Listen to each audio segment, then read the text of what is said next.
கோலிவிங்னா என்னன்னு தெரியுமா உங்களுக்கு? பாய்ஸ் அண்ட் கேர்ள்ஸ் சேர்ந்து ஹாஸ்டலில் ஸ்டே பண்ணுறது அதை தானே சொல்கிறீங்க? ஆமாம், ஐடியா இருக்குது. அதை பற்றி நீங்கள் என்ன நினைக்கிறீங்க? அது வந்து தமிழ்நாட்டில் வந்து ஒரு கலாச்சார சீர்கேடு, அதெல்லாம் வந்து தப்பு, அதுக்கெலாம் அனுமதிக்கக்கூடாது அப்படின்னு சொல்லி தமிழ்நாடு ஹாஸ்டல் உரிமையாளர் சங்கம் வந்து பேன் பண்ண சொல்லி போராட்டம் பண்ணாங்க. ஸோ அதை பற்றி நீங்கள் என்ன நினைக்கிறீங்க? அது வந்து ஒருத்தரோட பர்சனல், அதனால தான் நம்ம கலாச்சாரம் வந்து சீர்கெடுதுன்னு நம்ம சொல்ல முடியாது. ஒருத்தவங்களோட பர்சனலான விஷயம்.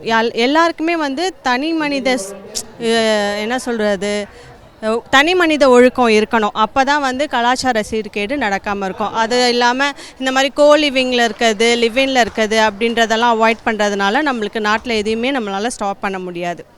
ஓகே, இந்த மாதிரி இருக்கிறது வந்து நீங்கள் சரிதான் அப்படின்னு சொல்கிறீங்களா? அது வந்து அவங்களோட பர்சனல். இப்போ எனக்கு வந்து லிவிங் இருக்கிறது எனக்கு கம்ஃபர்டபுள்னா I am okay with it. அதை வந்து யாருமே வந்து நீ அப்படி இருக்கக்கூடாது அப்படின்றதெல்லாம் சொல்லக்கூடாது. அது அவங்களோட பர்சனல் நான் சொல்ல வரேன். அவங்களுக்கு ஓகேனா இருக்கலாம், வேண்டானா வேண்டாம்.